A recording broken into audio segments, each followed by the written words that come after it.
అధ్యక్ష ధన్యవాదాలు. విశాఖ నగరం అధ్యక్ష ఒక సిటీ ఆఫ్ డెస్టినీగా, ఫైనాన్షియల్ క్యాపిటల్గా, ఏషియాలోనే అత్యంత వేగంగా డెవలప్ అవుతున్న నగరం అధ్యక్ష. అయితే దానికి ప్రధానంగా ట్రాఫిక్ సమస్య అధ్యక్ష.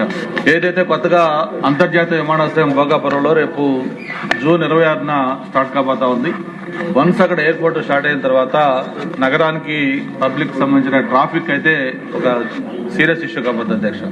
దానికి ప్రధానంగా ఒకటి మెట్రో, 2 కోస్టల్ కారిడారు, 3వది ఫ్లైఓవర్స్. ఇట్లా 3 రకాలుగా ఆ ట్రాఫిక్ అడ్రస్ చేయడం కోసం గతంలో ప్లాన్ చేయడం జరిగింది. అయితే 3 కూడా ఇప్పుడు మెట్రో కానీ, లేకపోతే కోస్టల్ కారిడార్ కానీ, ఫ్లైఓవర్స్ కానీ అన్ని కూడా ప్రస్తుతానికి అది పురోగతి అయితే ఏమీ జరగట్లేదు.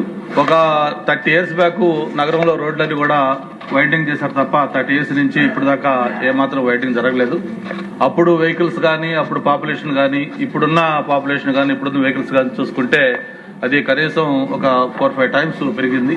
అంతేకాకుండా రీసెంట్ గా వస్తున్న ఐటీ కంపెనీలు కానీ, లేకపోతే టూరిజం ప్రాజెక్టులు కానీ ఇవన్నీ కూడా మాక్సిమం వైజాగ్ కి వస్తామని, ప్రత్యేకించి గూగుల్ వచ్చిన తర్వాత రాబోయే 4-5 సంవత్సరాల్లో కనీసం 1,00,000 మంది ఎంప్లాయీస్ వస్తారంటూ కూడా ప్రిడిక్షన్ వస్తా ఉంది. మరి 1,00,000 మంది ఎంప్లాయీస్ వచ్చారంటే వాళ్ళందరూ కూడా 2 వీలర్స్ కానీ, 4 వీలర్స్ కానీ ఏ వెహికల్స్ తీసుకున్నా కూడా మరీ పరిస్థితి కూడా దారుణంగా తయారవుతుంది. కాబట్టి దీని మీద గౌరవ ముఖ్యమంత్రి గారు స్వయంగా ఎట్లాగైతే సిఆర్డీఏ మీద ఎవ్రీ వీక్ రివ్యూ చేస్తా ఉన్నారో, వైజాగ్ ట్రాఫిక్ సంబంధించి కూడా గౌరవ ముఖ్యమంత్రి గారు స్వయంగా అటు ఎంఏయుడి కానీ, ఆర్ఎండ్బి కానీ, నేషనల్ హైవేస్ కానీ అన్ని కన్సర్న్ డిపార్ట్మెంట్స్ తోటి ఒక సీరియస్ గా రివ్యూ చేసి తప్ప ఈ ఇష్యూ చాలా జటిలంగా తయారవుతుందని చెప్పని మీ ద్వారా తెలియజేస్తాను అధ్యక్ష.